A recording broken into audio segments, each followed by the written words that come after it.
Hey there, Sharon Horne-Ellstrom here. Welcome to number 70 of our fundamental supersized business strategies. As you can hear in my throat, I've got a cold. It's getting to be that time of year, fall, spring, summer, winter, change of seasons. Great time to catch bugs.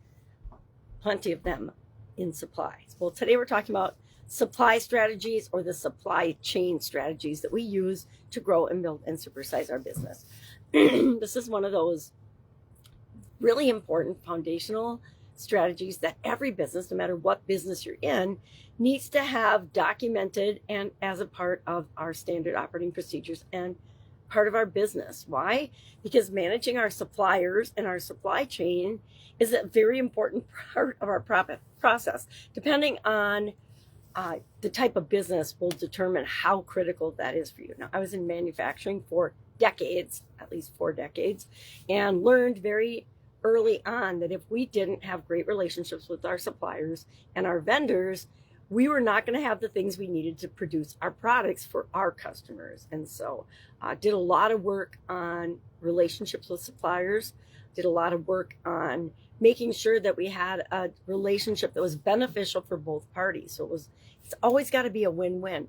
If you're not paying enough for your supplies, you're not getting the highest quality supplies, you're not getting them in a timely manner, and all kinds of problems. If your suppliers can't make money, they're going to go out of business, and you're going to find yourself at a loss for having good suppliers and good relationships. We want to leverage technology. Nowadays, it's so much easier to manage our suppliers and our supply chain than it was back when I was in corporate America and just starting out in business.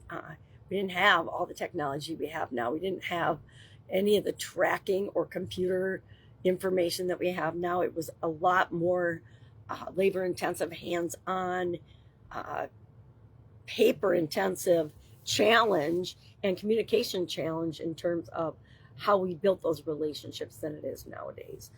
We want to improve our communications, always be looking to improve our communications everywhere in our organization, but particularly and especially with our suppliers and vendors, right? If they don't know what we need and want, then they can't provide it for us.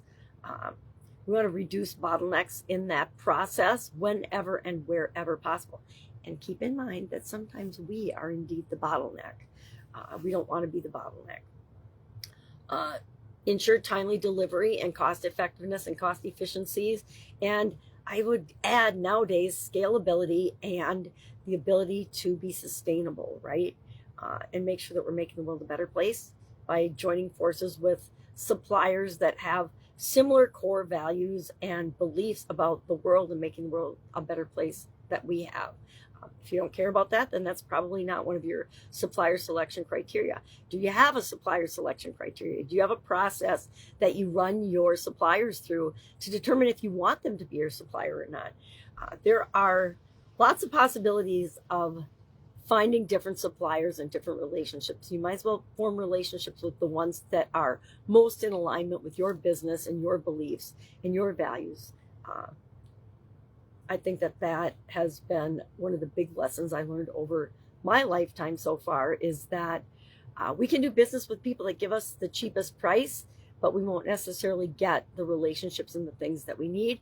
And as soon as somebody comes along with a cheaper price, we would be tempted to go with them. Yet that, in my vast experience, has proven to not be the best strategy. Pricing is a whole other strategy.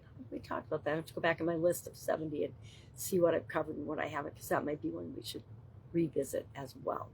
So curious, do you have a supply chain strategy? Do you have a supply strategy for your organization? Do you have a process that you use to analyze, select, and criteria you use to select your suppliers? Picking a supplier is as important as picking the talent and the people that are going to join our organization. So if we have hiring criteria and hiring processes and procedures, why on earth would we not have those for our suppliers and our vendors? All right, that's it. Have an awesome day. If I can help you anyway, ask. Otherwise, I'm going to go drink some emergency for my throat, and I wish you an awesome day.